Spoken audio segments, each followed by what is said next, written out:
প্রাণের বাবাজি, এক নম্বর আমার আল্লাহ কালেমা দিয়েছে।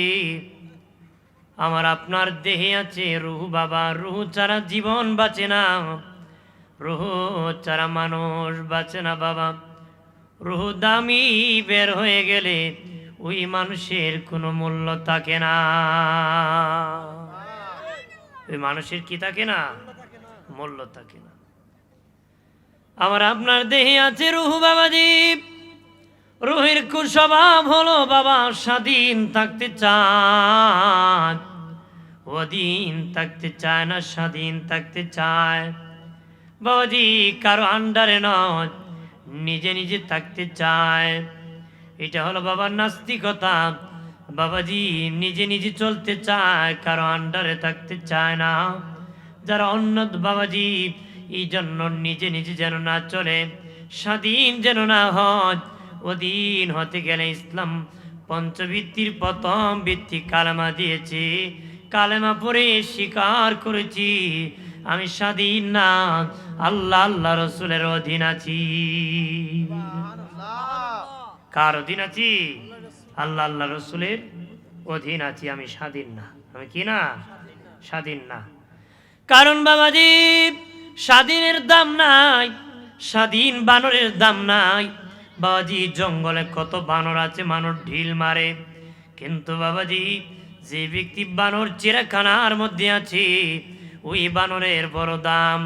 বাঘের স্বাধীন বাঘের কোনো দাম নাই, মানুষ বাঘ দেখলে পলায়, কিন্তু বাবা চিড়িয়াখানাতে বাঘ, গোলামেতে আছে বাঘের কাছায় বন্দি, বাঘের দাম।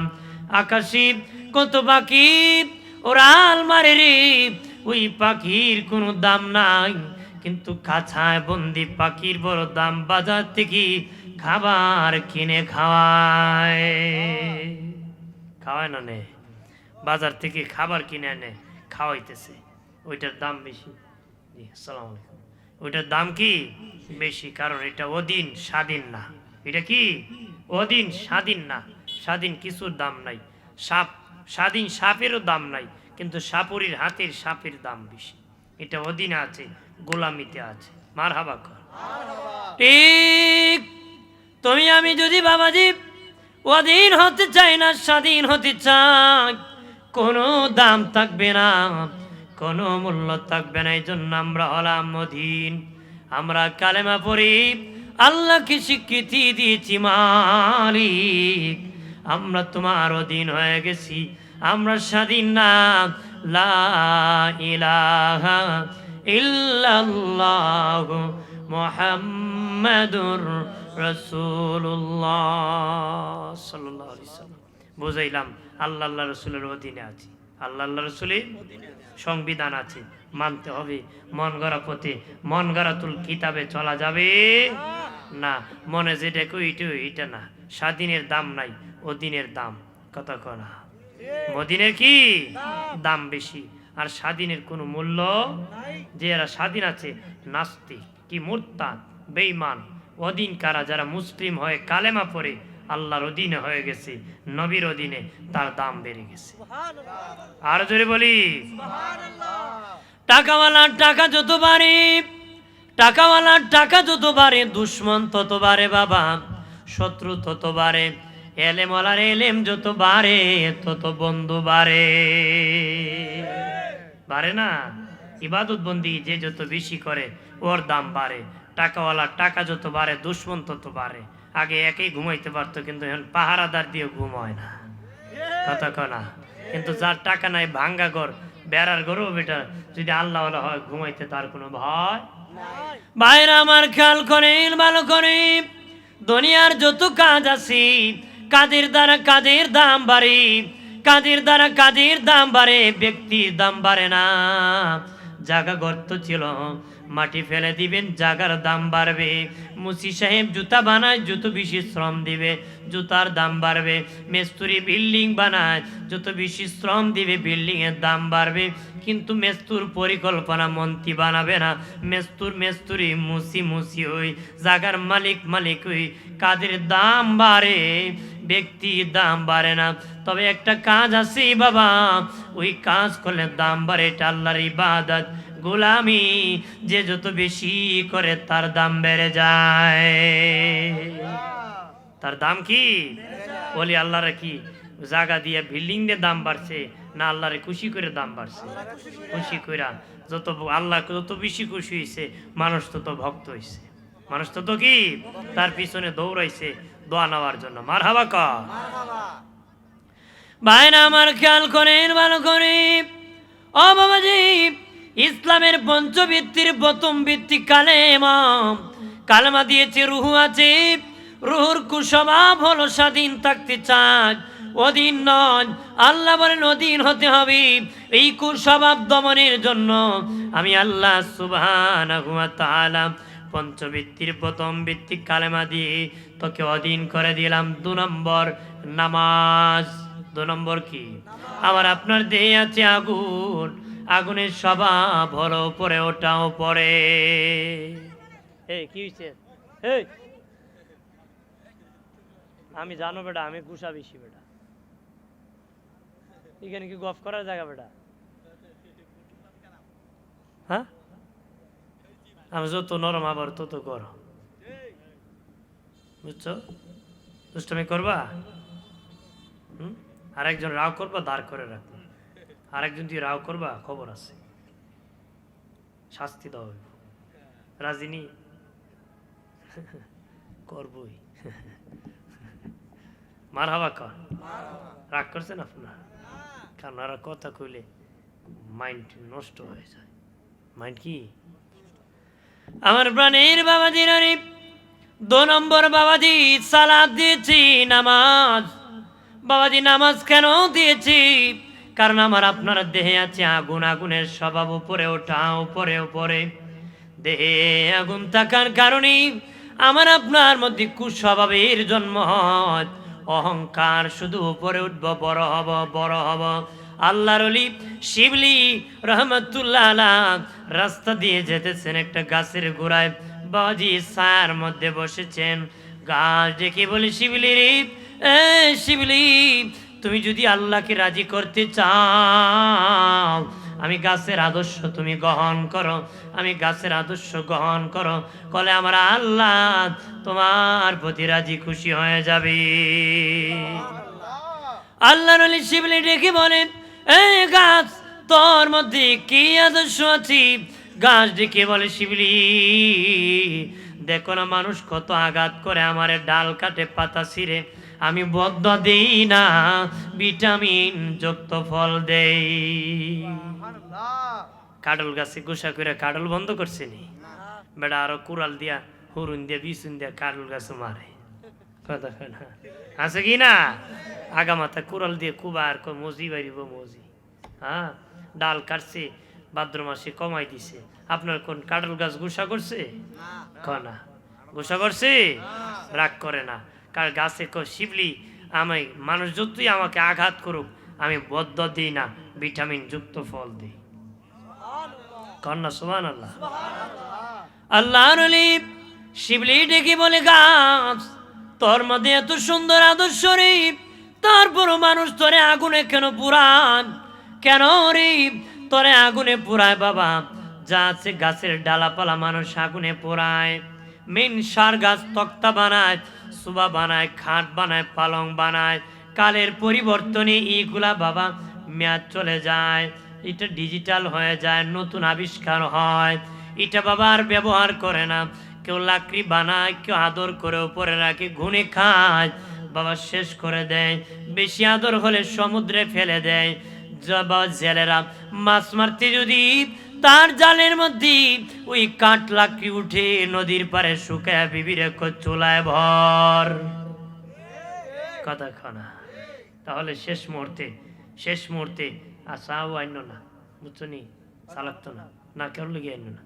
ওই শেষ মুহূর্তে চুলারা লাকড়ির ভিতরে ঢুকতে হয়। চুলার মধ্যে কি লাকড়ি, যত দামি কাঠ হোক এক সময় আগুনে পোড়ায়, এক সময় কি আল্লাহর ওলি শিবলি ডেকে বলে, গাছ রে, হে গাছ, তরে আগুনে কেন পোড়ায় রে? গাছ ডেকে বলে, শিবলি, কেন পোড়ায় জানো নি? কেন পোড়ায় জানো নি? আমার যখন বীজ থেকে চারার জন্ম হয়, তারপরে শুধু উপরে উঠে উপরে উপরে, এটা অহংকার। আমি গাছের মধ্যে উপরে ওঠার অহংকার থাকার কারণে আমাকে একদিনই আগুনে পুড়তে হয়। আগুনে পুড়তে হয়। অহংকার 4 প্রকার। অহংকারের বীজ, অহংকারের চারা, অহংকারের ঘাস, অহংকারের ফসল। অহংকারের বীজ কার মধ্যে আছে ভালো করে খেয়াল করো। অহংকারের বীজ বলে, বাবা তুমি বড় দানবীর, তুমি বড় দাতা, তোমার কণ্ঠ বড় সুন্দর, মিষ্টি ভাষা বড় ভালো। বাবা মুখে বলে না, অন্তরে অন্তরে কয়, আমার সে দানশীল আর কে আছে? আছে কি না? আমার সে বক্তা কে আছে? আমার সে তেলাওয়াতকারী কে আছে? সবারই কই, আবার একদার হইলে মাইল লাগবো। ও তো যে যে লাইনই তাকে মনে করেন, তারা যদি তার প্রশংসা করে, সে ভিতরে ভিতরে খুশি হয়েছে। আপনি যদি ভিতরে ভিতরে খুশি হন, মনে করবেন আপনার ভিতরে অহংকারের বীজ আছে। অহংকার কি আছে? বীজ আছে। এই জন্য বলেছেন মাটি মারবা। যে আপনার প্রশংসা করছে তার মুখে মাটি মারো। এখন খাবলা দিয়ে যদি মাটি মারেন ঝগড়াইব না? মাটি মারা হইল কি? অর্থ হইল আপনি বলবেন, ভাই এই যোগ্যতা আমার না, আল্লাহ দিয়েছেন, এটা আল্লাহর প্রশংসা। কথা খারাপ, এই যোগ্যতা দিছে কে?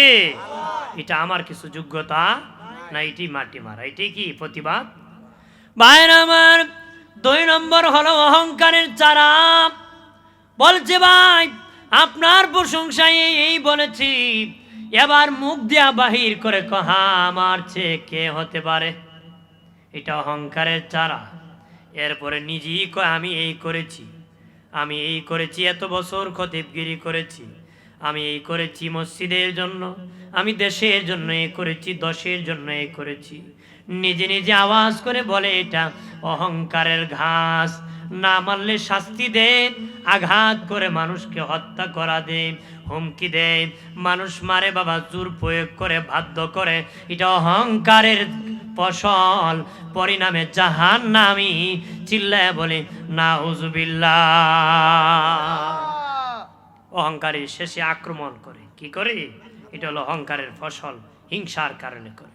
হিংসার কারণে আবু জাহেলও কালেমা পড়ছে না। হিংসার কারণে কি? আবু জাহেল কালেমা পড়ে না। আবু জাহেলকে আমি জানি মোহাম্মদ নবী, কিন্তু আমি পড়ি না। খোদা আমারে দেখলো না, গরিব মোহাম্মদের নবী বানাইলো কেন? নাউজুবিল্লাহ কর না। হে রে বিলে খুদা নবী বানাইতো।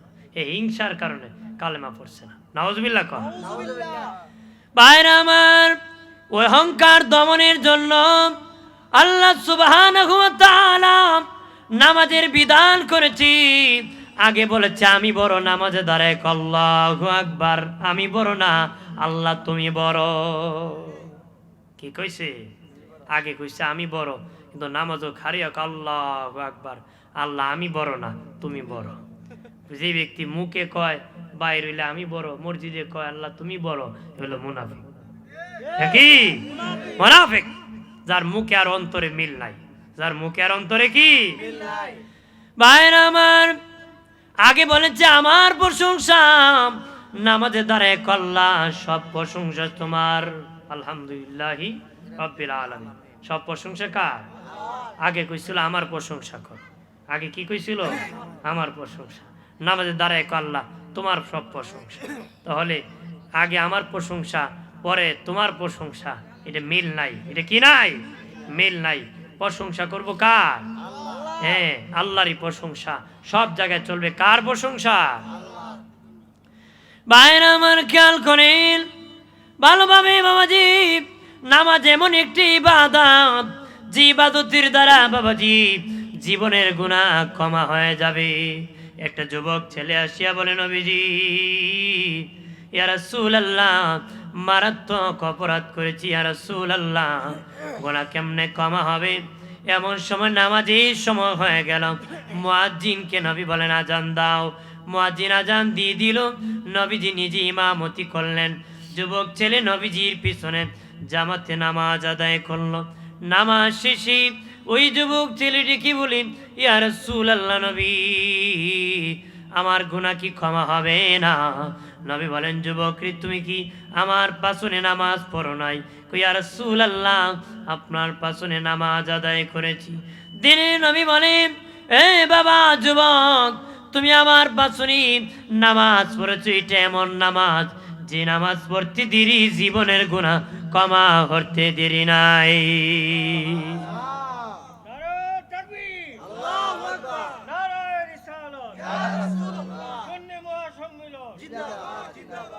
জি, নামাজ পড়তে দেরি, গুনাহ ক্ষমা হতে দেরি নাই। নামাজ হলো আসসালাতুল মিরাজুল মুমিনি। ইমানদারের জন্য নামাজ কি? মেরাজ। ইমানদারের জন্য নামাজ কি? নামাজ হলো ইমানদারের জন্য মেরাজ। তবে রে সুন্নি জনতা, ভালো করে শুনে নাও, কোন গুনাহগারের সাথে আল্লাহর মেরাজ হয় না, কোন গুনাহগারের সাথে মেরাজ হয় না। আমল নামায় গুনাহ থাকলে লানত, এখানে রহমত নাই। কোন গুনাহগারের সাথে আল্লাহর মেরাজ হয় না। তবে নামাজ পড়লে তোমার আমার সাথে মেরাজ হয়। কেমনে হয়?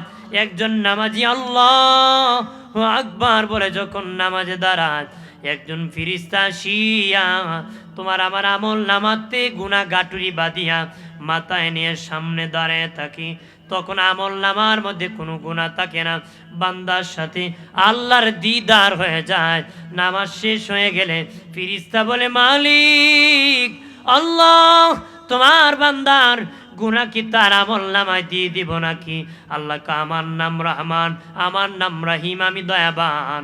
আমি বলেছি আমার বান্দার সাথে দিদার হয়েছি, মেরাজ হয়েছি, আমি তার জীবনের গুনাহ ক্ষমা করে দিছি, আমি তার সব গুনাহ মাফ করে দিছি। সুবহানাল্লাহ। আসসালাতুল মিফতাহুল জান্নাহ। নামাজ হলো ইমানদারের জন্য জান্নাতের তালার চাবি। জান্নাতের তালার কি? সাহাবায়ে কেরাম বলেছিলেন, ওগো আমার নবী, ইসলামের পঞ্চভিত্তির প্রথম ভিত্তি কালেমা, দ্বিতীয় ভিত্তি নামাজ, কিন্তু আপনি বলেছেন নামাজ বেহেশতের চাবি। নবীজি, ইমান তো বেহেশতের চাবি হওয়ার কথা ছিল, নামাজ হওয়ার কথা না। নবী বলেন, বাবা, ইমানই হলো বেহেশতের চাবি, ইমানই হলো বেহেশতের চাবি, নামাজ হলো ওই চাবির দাঁত। দাঁত ছাড়া চাবি দিয়া যেমন তালা খোলা সম্ভব না, নামাজ না পড়িয়া জান্নাতের তালা ডাইরেক্ট খোলা সম্ভব না। সুবহানাল্লাহ। এই ভাইসা বগল বইলে ভালো লাগতো, এখানে বন সোনা আছে তো আরাম লাগবো। বেহেশতের বাগান যদি বই যেতেন কেন সুন্দর লাগতো, ভালো লাগতো আমার। আমি তো আপনার মেহমান, আপনার বইলে ভালো লাগতো। আমি কিছু দরকারি কথা কইবো বাবা, প্রয়োজনীয় কথা বলবো। সামনে রমজান টার্গেট করি আমি আলোচনা করতেছি। আপনার বসে বললে আমার কাছে ভালো লাগতো। আমি আবার বেশি লম্বা কষ্ট দিব না, কিছুক্ষণ বলেই ক্যাম করে মোনাজাত করে ফেলবো, বেশি কষ্ট দিব না। মনে করবেন না শীতের দিন, আরো নির্বাচনী সময় না, বেশি কষ্ট দিব না। আপনারা তো এমন ক্লান্ত কিনা। যাই হোক, আমি আপনারা ধৈর্য যদি দেন বা একটু পরিবেশ দেন, আমি আর একটু বলবো, শুনবেন তো? জি বাবাজি, বন্ধুরা যারা আছো বসে পড়ো না, বসে পড়ে। আল্লাহুম্মা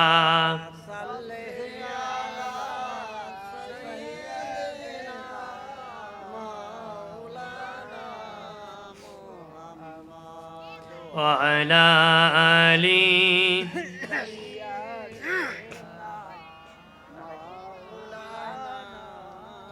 এ দুনিয়া পরে থাকবি, আমরা একদিন থাকবো না। যারে যারে কাঁদবি রে মন, কেউ না যাবে ফিরিয়া। আল্লাহুম্মা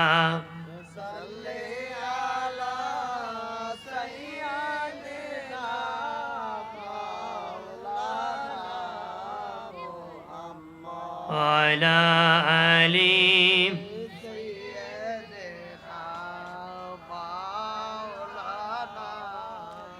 আমার প্রাণের দুস্থ বুজুর্গ, রে যুবকেরা, এই তোর খেয়াল করো, যারা নামাজ পড়বে বাবাজি, যারা নামাজ পড়বে তারা চারজন সাহাবীর সাথে জান্নাতে থাকবে। যারা নামাজ পড়বে তারা চারজন সাহাবীর সাথে জান্নাতে থাকবে। যারা নামাজ পড়বে না তারা চারজন কাফেরের সাথে মুসলমান হওয়ার পরও জাহান্নামে থাকবে। মুসলমান হওয়ার পরও চারজন কাফেরের সাথে জাহান্নামে থাকবে। এক নম্বর বাবাজি, আল্লাহ নবীর বিদায়ের পরে যিনি বাদশাহ হয়েছিলেন সিদ্দিক আকবর আবু বকর সিদ্দিক রাদিয়াল্লাহু তাআলা আনহু, আমার দেশের বাদশাহ যদি মুসলিম হয়ে থাকে আর রাষ্ট্রতে নিজে নামাজ পড়ে, রাষ্ট্রতে নামাজ প্রতিষ্ঠিত করতে পারে, নামাজ প্রতিষ্ঠিত করতে পারে বাবা, যে ব্যক্তি সিদ্দিক আকবরের মতন বাদশাহ সাহাবীর সাথে জান্নাতের মেহমান হবে। সুবহানাল্লাহ। 2 নম্বর বাবাজি, হযরত ওমর ফারুক হলেন মন্ত্রী।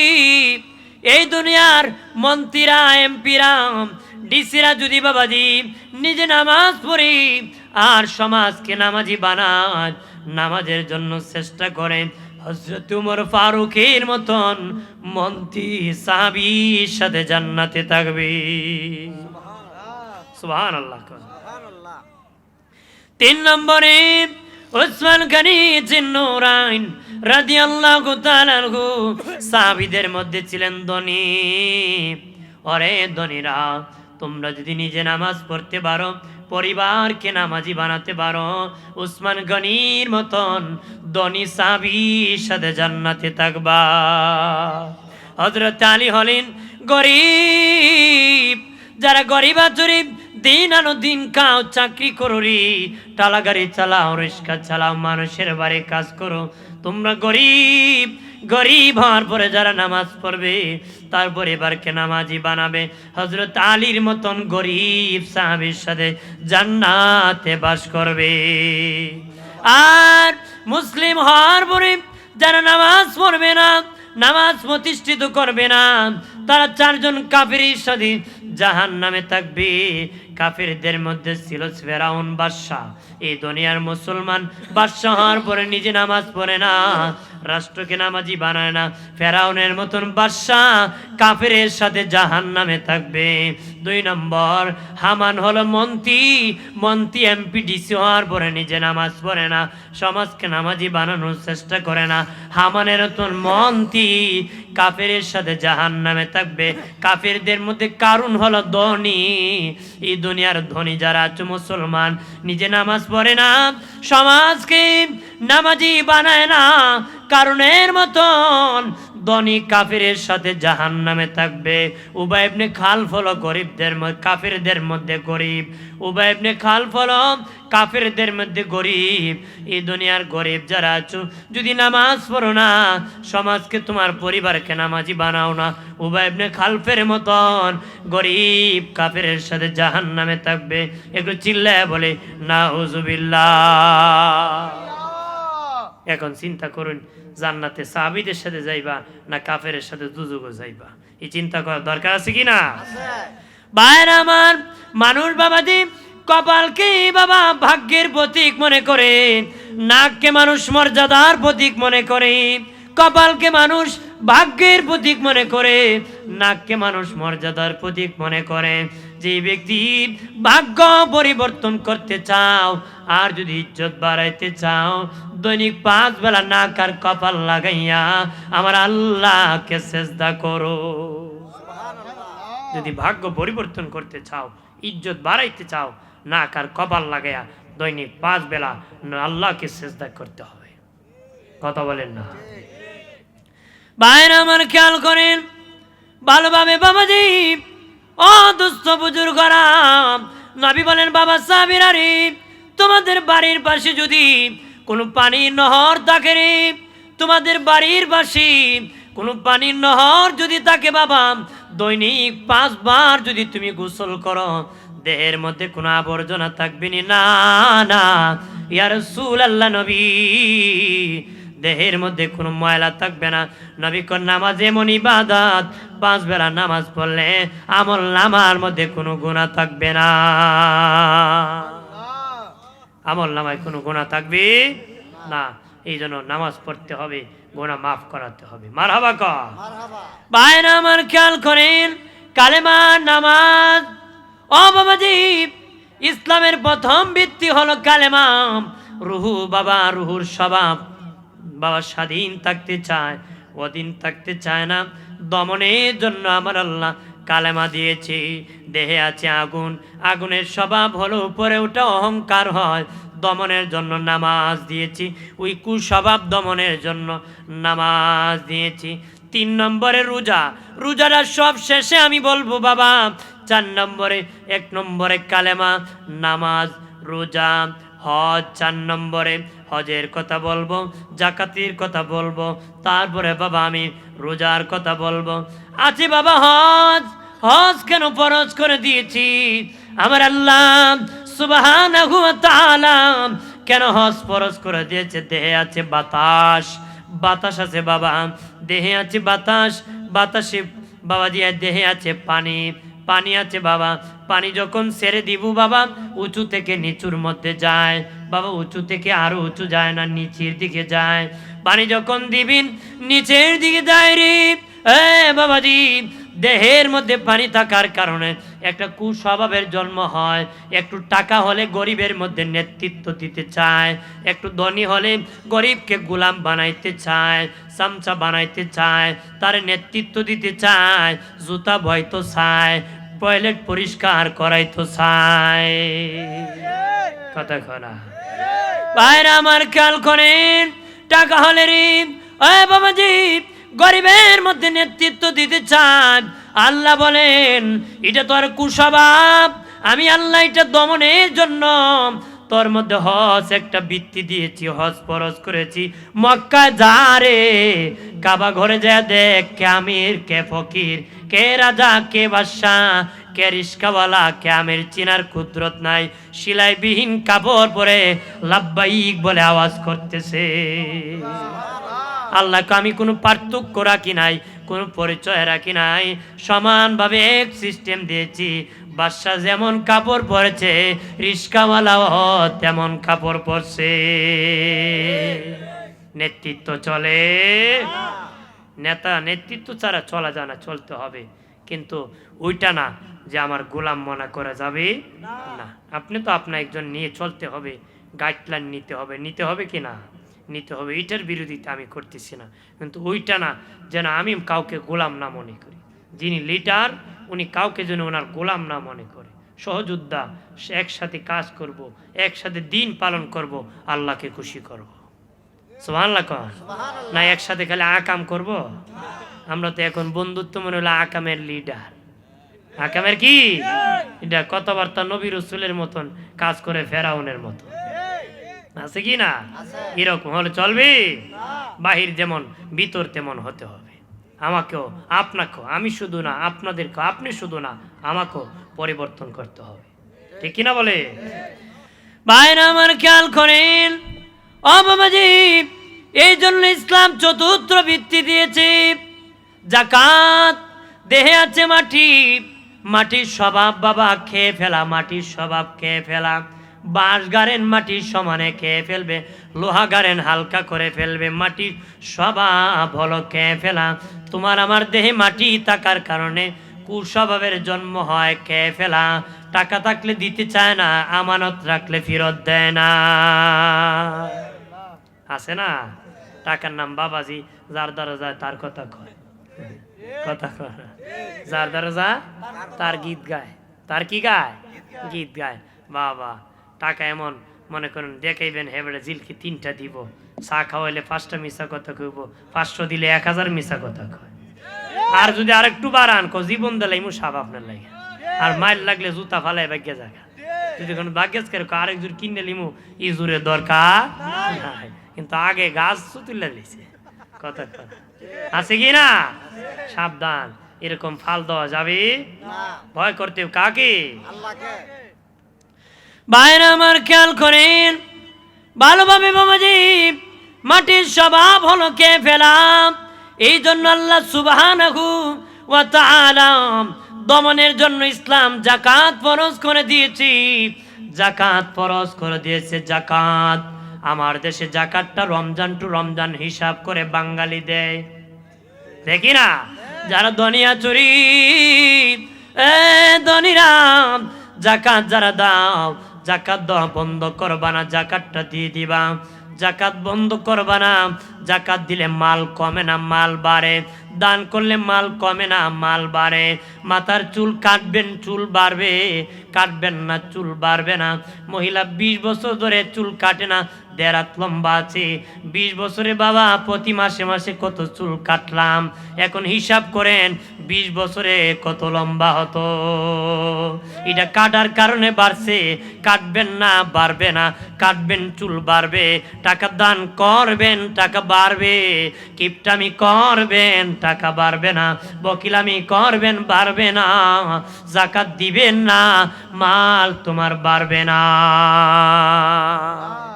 জাকাত দিবেন না, মাল বাড়বে না। আমার দেশে বাবাজি গরিবের তুলনায় ধনীরা বেশি জাকাত খান। গরিবের তুলনায় ধনীরা বেশি জাকাত খায়। কেমনে জানেননি? হিসাব না জানার কারণে নিজের মাল জাকাত আলাদা হয়ে যায়, কিন্তু হিসাব জানা নাই, জাকাতের টাকা নিজে খায়। এমনে এমনে দিলে হবে না, জাকাত নির্ধারিত করতে হবে। দীর্ঘ 1 বছরের সব লেনদেন টানিয়া আনিয়া হিসাব করিয়া জাকাত বাহির করে জাকাত নির্ধারণ করে দিতে হবে। আন্তাজি কোটি কোটি টাকা জাকাত দিলে লাভ হবে না। মনে করেন 1 লাখ হইছে, আপনি 3 লাখ দিলেন, হবে না। আপনি বিধি আল্লাহর দিন নীতি বিধান অনুসরণ করতে হবে। টানিয়া আনিয়া মাপিয়া ঝুঁকিয়া একুরেট ভাবে আপনার জাকাতের টাকাটা আলাদা করতে হবে। কি করতে হবে? বন্ধুরে খেয়াল করেন ভালো করে। এ বাবাজি, যেই ধনী বাড়ির সামনে, যেই ধনী বাড়ির সামনে কাতার ধরাইয়া জাকাত দিবে বাবাজি, যে গরিব যে ধনীর বাড়ি যায় জাকাত টানলো, যে ধনী তার বাড়ির সামনে যে গরিবকে জাকাত দিল, ওই গরিবের তুলনায় ওই ধনী 500 বছর পরে জান্নাতে যাবে। ওই গরিব ওই ধনীর তুলনায় 500 বছর আগে জান্নাতে যাবে। মনে করেন একজন ধনী সাহেব জাকাত দিব, ওনার বাড়ি যায় আপনি কাতারে দাঁড়াইলেন, আপনার উনি জাকাত দিব, যে আপনার জাকাত দিছে আপনি তার তুলনায় 500 বছর আগে জান্নাতে যাবেন। কন্যা সুবহানাল্লাহ। আর ওই ধনী যদি গরিবের বাড়ি যাইয়া জাকাত দেয়, গরিবের বাড়ি হাঁটিয়া হাঁটিয়া, কারণ হজ ফরজ হলে মক্কা যেতে হয়, কাবা ঘর আমার বাড়ি আসে না, আমি কাবায় যেতে হয়। তো জাকাত ফরজ হয়েছে, তুমি তোমার বাড়িতে গরিব যাবে কেন? তুমি গরিবের বাড়ি যাইবা ধনী রে। তুমি যদি গরিবের বাড়ি যাইয়া জাকাত দিতে পারো, ওই গরিবের তুলনায় তুমি ধনী 500 বছর আগে জান্নাতে যাবে। আল্লাহ সহজ করে দিছে। ধনী যদি গরিবের বাইরে যায় দেয়, ওই ধনী গরিবের তুলনায় 500 বছর আগে যাবে। আর গরিব যদি ধনীর বাড়িতে নিয়ে দেয়, ওই ধনীর তুলনায় গরিব 500 বছর আগে যাবে। এখন কন জান্নাতে যদি পরে যাইতে চান, বাড়িতে সিরিয়াল ধরে দেন। যদি জান্নাতে আগে যেতে চান, গরিবের বাড়ি যায় জাকাত দেন। সুবহানাল্লাহ। আমরা আগে জান্নাতে যেতে চাই কিনা? জাকাত দিবেন বাবাজি। দয়াল নবী বলেছেন, কিয়ামতের আগে মানুষ জাকাতকে জরিমানা মনে করবে। জাকাতকে জরিমানা করবে রে বাবাজি, জরিমানা মনে করবেন না। এক ধনী বলেছিল, মুসা আমার এত ধন, আমার ধন কমে না, কেমনে ধন কমবে? মুসা নবী আল্লাহকে বলেছিল, মালিক তার এত ধন কমে না, কেমনে গো তার ধন কমবে? আল্লাহ বলেন, এ মুসা ধনীরে বলে দিও জাকাত দেওয়া যেন বন্ধ করে দেয়। যদি বন্ধ করে দিতে পারে আমি তার ধন কমায় দিব। মুসা নবী বলেন, আল্লাহ বলেছেন তুমি জাকাত দেওয়া বন্ধ করে দাও, আল্লাহ ধন কমায় দিবে। সে কয়, মুসা নবী আমি জাকাত বন্ধ করব না, আমি জাকাত দিব। আল্লাহ খুশি হইয়া যদি ধন বাড়ায় আমার অসুবিধা নাই। আর জোরে কোন সুবহানাল্লাহ। ভাইরা আমার খেয়াল করেন ভালোভাবে বাবাজি, জাকাত দান করবেন কাকে? আমরা মনে করি ভিক্ষুককে জাকাত দিলি সওয়াব বেশি হয়। না না, কোন ভিক্ষুককে জাকাত দিলে 10 গুণ সওয়াব হয়। কোন ভিক্ষুককে জাকাত দিলে 10 গুণ সওয়াব হয়। পাড়া প্রতিবেশীর মধ্যে জাকাত দিলে বাবা 70 গুণ সওয়াব হয়। নিজের আত্মীয় ভাই যদি কোনো গরিব থাকে তার জাকাত দিলে 700 গুণ সওয়াব হয়। শিখবেন নি আজকের থেকে। আমরা বেটা জাকাত দিত বাইরে দেয় না, পাশের ঘরে গরিব দেয় না, দূর দে দূর দে, ফকিরে দিলা ভালো হইব না, ফকিরে দিলে 10 গুণ সওয়াব হইব, পাড়া প্রতিবেশীর দিলে আপনার 70 গুণ সওয়াব হইব। আপনার আপন ভাই যদি গরিব থাকে আপনি তারে জাকাত দিয়ে দেন, 700 গুণ সওয়াব হইব। সুবহানাল্লাহ। আপনার আত্মীয়র মধ্যে, রক্তের মধ্যে ভাই আছে, চাচাতো ভাই গরিব, তার মধ্যে জাকাতটা। তবে দিনের নবী নিষেধ করেছেন, তুমি বড় ভাই, ছোট ভাই অথবা বড় ভাই ধনী আছো, আরেক ভাই গরিব আছি, তুমি তাকে জাকাত দিয়ে দিবা, আদায় হয়ে যাবে তোমার জাকাত। তবে তোমার ভাইকে জাকাত দেওয়ার সময় বলিও না আমি জাকাত তোমাকে দিতেছি, নিষেধ করেছেন নবী। নবী বলেছেন তোমার ভাইকে যদি তুমি বলো ভাই তোমারে আমি জাকাত দিয়েছি, ভাইয়ের অন্তরে কষ্ট পাবে, ভাই আমারে জাকাত দিল। নবী বলেন তোমার ভাইকে বলবা না আমি জাকাত দিয়েছি, বলবা ভাই ঈদ করার জন্য তোরে টাকা দিয়েছি, ভিতরে ধরে নিবেন আমি জাকাত দিছি, তোমার জাকাত আদায় হয়ে যাবে। আপনার 50,000 টাকা বাইরে দিয়ে দেন, একটা ঘর বানাইতে পারবে, অথবা একটা গরু কিনতে পারবে, একটু স্বাবলম্বী হতে পারবে, হতে পারবে কি না? এরকম দিয়ে দিবেন নিজেদের মধ্যে জাকাত, দেখবেন অচল সচল হয়ে যাবে, আর লেঙ্গাবে না। কথা বলেন ঠিক কি না? ভাইরা আমার খেয়াল করেন ভালোভাবে বাবাজি, সাহাবায়ে কেরাম পাই পাই হিসাব করে জাকাত দিতেন বাবাজি, তারা জাকাত আটকাতেন না, শিক্ষা দিয়েছেন আমরা সেভাবে জাকাত দিব। যারা মুসলিম ইমানদার আছি আমাদের উপর আমার আল্লাহ জাকাতকে ফরজ করে দিয়েছেন, আমরা যেন হিসাব করি জাকাত আদায় করি। একটু চিল্লায় বলে মারহাবা। এরপরে বাবাজি একটা বৃত্তি হলো রোজা। আমি রোজার কথা বলেছিলাম সবার শেষে বলবো রে, এটা আমার শেষ দিকের আলোচনা। বাবাজি দেহে আছে বাতাস, বাতাসের স্বভাব খালি জায়গা দখল করা, খালি জায়গা দখল করা। দরজা বন্ধ খুলবেন, দরজা ঘরে প্রবেশ করবে বাতাস, খেরকুটা আছে সেখানে বাতাস ঢুকতে পারে না, দখল করে ফেলবে। ঈদে বাবা সামিয়ানা দিয়া বাবা দেয়াল দিয়েছে, ইয়া বাবা বাউন্ডারি দিয়েছে, সরান বাতাস প্রবেশ করবে, খালি জায়গা পেলি বাতাস দখল করে রে। ঠিক আমার আপনার দেহে বাতাস থাকার কারণে একটা কুস্বভাবের জন্ম হয়। এটা হলো বাবা খালি পেট হলে খাইতে চায়, খিদা রাখতে চায় না, খালি হইব আবার খাইব, খালি হবে আবার খাবে, খিদা রাখতে চায় না। এটা দমনের জন্য ইসলাম রোজাকে ফরজ করেছে। রোজাকে কি করছে? কারণ আমরা স্বভাব হইল খাইলাওয়ান। কিটা করো? খাইলাওয়ান। এখানেও খাইব, এখানে খাইব। এক জায়গায় তোয়াজুক ইসলাম এক বেটা খাইতেছে, খাইতে খাইছে অসুস্থ হয়েছি। বলে কেমনে অসুস্থ হয়েছ? ও 3 বার খাইছি। কয়বার? বেটা গরু গোস্ত 3 বার খাইয়া অসুস্থ হয়েছি। কি হয়েছি গিয়া? এলা খালি খাইতো চায়, খিদা লাগলোই খাইতো চায়, এখানে খায়, পথে খায়, ঘাটে খায়। কারণ আল্লাহ এমন একটা সালা দিছে, দুনিয়ার চলার তলা আছে, কিন্তু তোমার আমার চলার তলা নাই। কথা কয় না? আমি এটার নাম দিছি 2 সিদ্রিওয়ালা সালা। কয় সিদ্রি? 2 সিদ্রি। কয় সিদ্রি? এই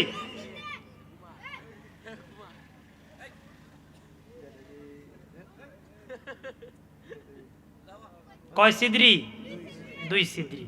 আমি নাম দিয়েছি বাবাজি 2 সিদ্রিওয়ালা সালা। এমন দারুণ সালাম মানে না তালি, বিকালে ভরি সকালে খালি, সকালে ভরি দুপুরে খালি, দুপুরে ভরি বিকালে খালি। সালায় মরণের আগ পর্যন্ত খালি কয় খাইতো, খালি কি কয়? খাইতো। খাওন সারা উপায় নাই।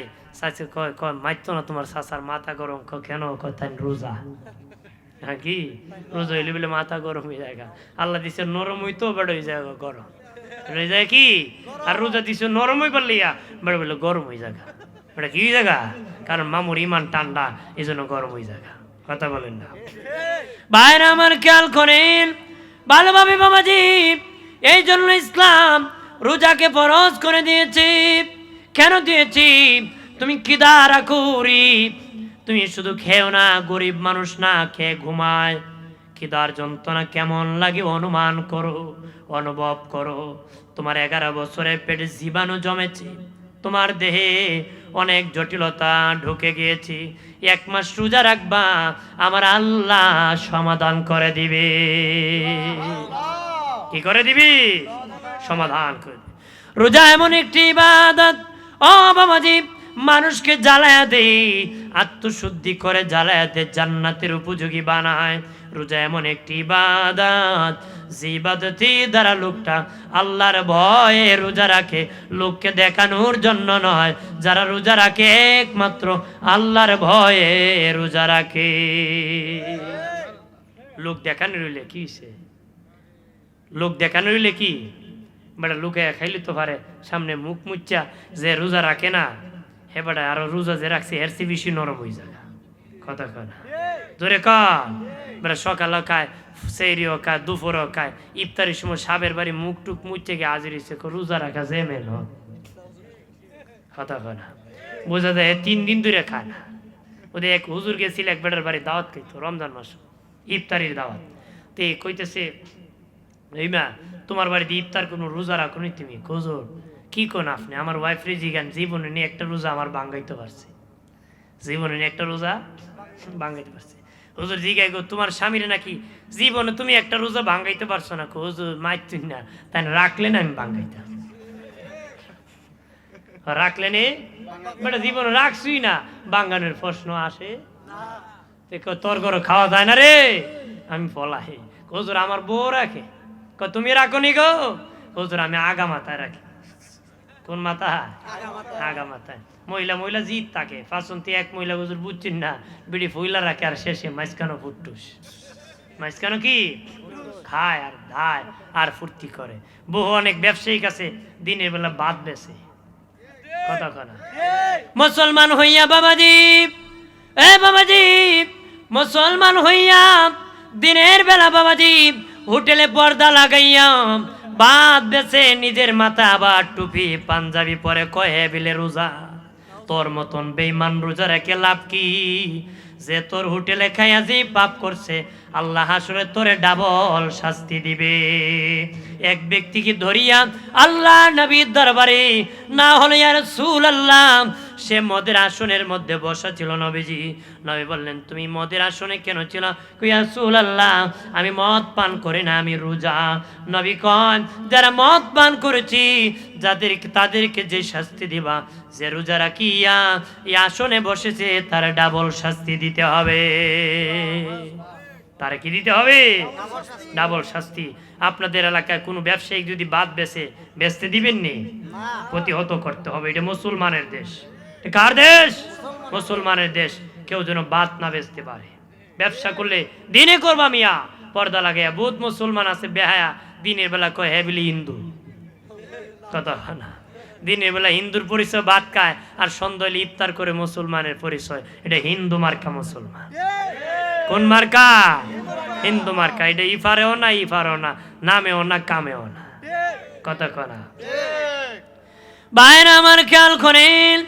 ও বাবাজি, এলাকার মা বোনেরা, এর যুবকেরা, তরুণেরা, রোজাকে সম্মান করবারে একজন বিধর্মী তার ছেলেকে হাতে ধরিয়া মুসলমানের বাজারের উপর দিয়ে হেঁটে হেঁটে রমজান মাসে যাইতেছে।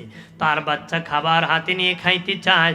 বাবা ডেকে বলে, সন্তান এটা মুসলমানের বাজার, খবরদার খাবার খেতে পারবে না। বাচ্চা বলে, বাবা আমিও মুসলমান না, তুমিও মুসলমান না, কেন আমরা খাবো না? তখন বাবারে, মুসলমানের রমজান কি ইজ্জত করতে হবে, সম্মান করতে হবে, নতুবা তারা বড় কষ্ট পাবে। ঠিক কিছুদিন চলে গেল, ওই বিধর্মী কিছুদিন পরে মরে গেল। লোকেরা তাকে শ্মশানে নিয়ে আগুন দিয়া পুড়ায় দিল। কিছুদিন পরে একজন আল্লাহর ওলির সাথে স্বপ্নে দেখা হলো। দেখি বিধর্মী আল্লাহর জান্নাতে ঘোরাঘুরি করতেছে। দেখে বলে, ভাই তুমি তো বিধর্মী ছিলা রে, তোমার তো শ্মশানে আগুন দিয়া পুরাই দিছি, তুমি কেমন জান্নাতে গেলাম? সেটা কি বলে, ওগো আল্লাহর ওলি, আমি বিধর্মী ছিলাম কিন্তু মরণের সময় আর বিধর্মী হই নাই, বিধর্মী রই নাই। মরণের আগে আল্লাহ বলে, তুই আমার রোজাকে ইজ্জত করেছ, সম্মান করছো, তোরে আমার সম্মান করতে হবে। আল্লাহর ওলি মরণ আগে ফিরিস্তা পাঠাইয়া আমারে কালেমা পড়াইয়া মুসলমান বানায়া জান্নাতের মালিক বানাইছে। একজন বিধর্মী যদি বাবাজি রমজান মাসির সম্মান করে যদি জান্নাতি হতে পারে, মরণের আগে কালেমা নসিব হতে পারে, তুমি আমি তো মুসলমানের ঘরের মুসলমান, তুমি আমি কি রোজা রাখিয়া জান্নাতের মেহমান হতে পারি কিনা? হতে পারে বাবাজি। খেয়াল করেন ভালো করে, একটা রোজা রাখবেন 10টা রোজা রাখার সওয়াব পাবেন, একটা রোজা রাখলে 10টা রোজা রাখার সওয়াব পাবেন। দীর্ঘ 1 মাস যখন 30টা রোজা রাখবেন 300 রোজা রাখার সওয়াব পাবেন, 300 রোজা রাখার সওয়াব পাবেন। অনেকে বলতে পারেন হুজুর কোন বছর 29 হয়, কোন বছর 30 হয়, তাহলে কি সওয়াব 10টা কম হবে নাকি, 10 কম হবে নাকি?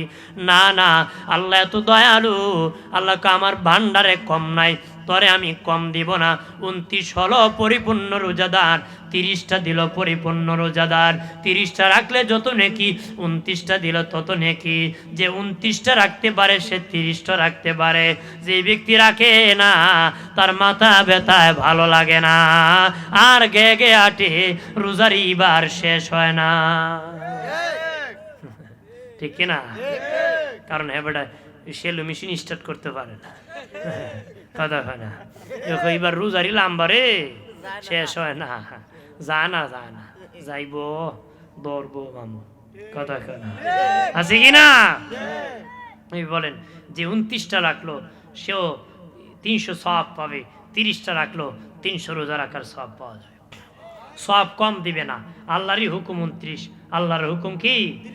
আমরা হুকুম পালন করছি, সওয়াবে কম দিবেন। আল্লাহকে আমি এত ধনী, কম টম দিব না। দুনিয়ার ধনী দিয়ে আবার নেগা উষ্টা মারে, কম দেয় বেশি দেয়। আল্লাহকে আমি দিলে নেই না, আর বেশি দেই কম দিই না।